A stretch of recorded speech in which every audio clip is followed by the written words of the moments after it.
اچھا، تو آج ہم بات کر رہے ہیں جیمز کلیئر کی کتاب ایٹامک ہیبٹس کے خلاصے پر۔ کتاب کا جو مرکزی خیال ہے وہ یہ کہ کیسے چھوٹی چھوٹی روز کی عادتیں جو شاید نظر بھی نہ آئیں، وہ وقت کے ساتھ مل کر بڑے حیران کن نتائج دے سکتی ہیں۔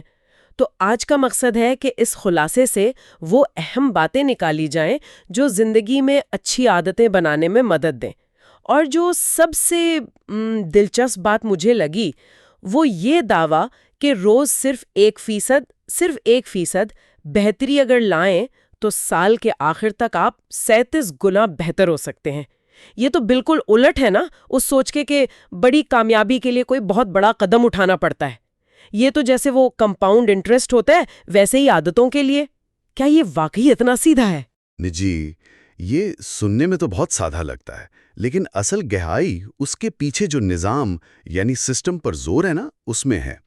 کتاب کا ایک بنیادی نقطہ یہی ہے کہ صرف خواہش یا قوت ارادی پر بھروسہ کرنا کافی نہیں ہے۔ کامیابی کا زیادہ انحصار اس سسٹم پر ہے جو ہم اپنی عادتوں کے ارد گرد بناتے ہیں۔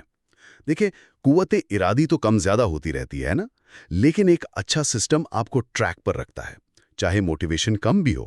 اچھا، تو اگر یہ سسٹم اتنا اہم ہے تو مصنف اس کو عملی طور پر کیسے بیان کرتا ہے؟ مطلب اس کے کیا حصے ہیں، کیسے کوئی عادت بنتی ہے یا ٹوٹتی ہے اس سسٹم کے تحت؟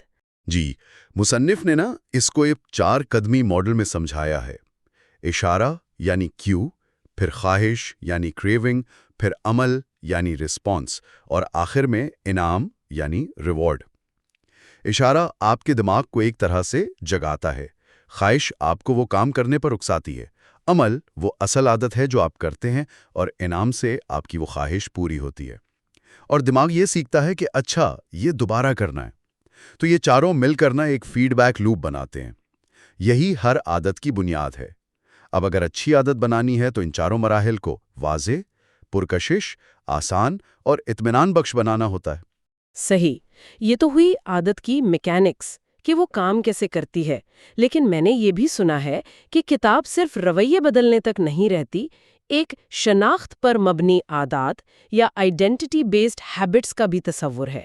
یہ اس 4 قدمی لوپ سے کیسے مختلف ہے یا زیادہ گہرا ہے؟ ہاں، یہ بہت ہی اہم نکتہ ہے، بہت گہرا ہے۔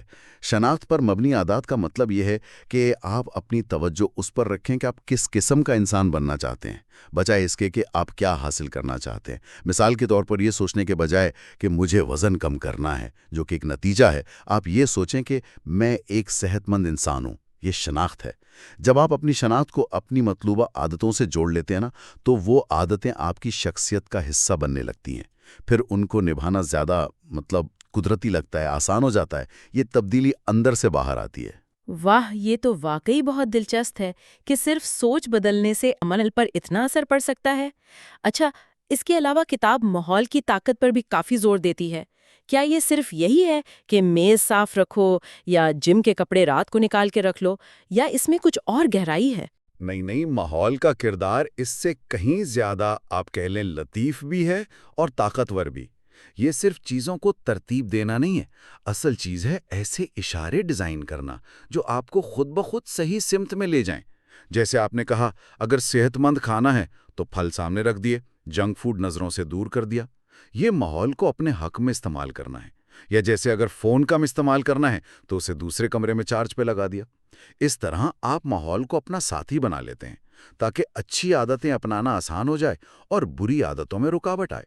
اس سے قوت ارادی پر بوجھ کم پڑتا ہے۔ سمجھ گئی، یعنی اپنی ول پاور پر سارا بوجھ ڈالنے کے بجائے ماحول کو ہی اپنا اتحادی بنا لیں۔ اچھا، اب ذرائع میں یہ بھی ذکر تھا کہ یہ اصول تو بہت وسیع پیمانے پر لاگو ہوتے ہیں۔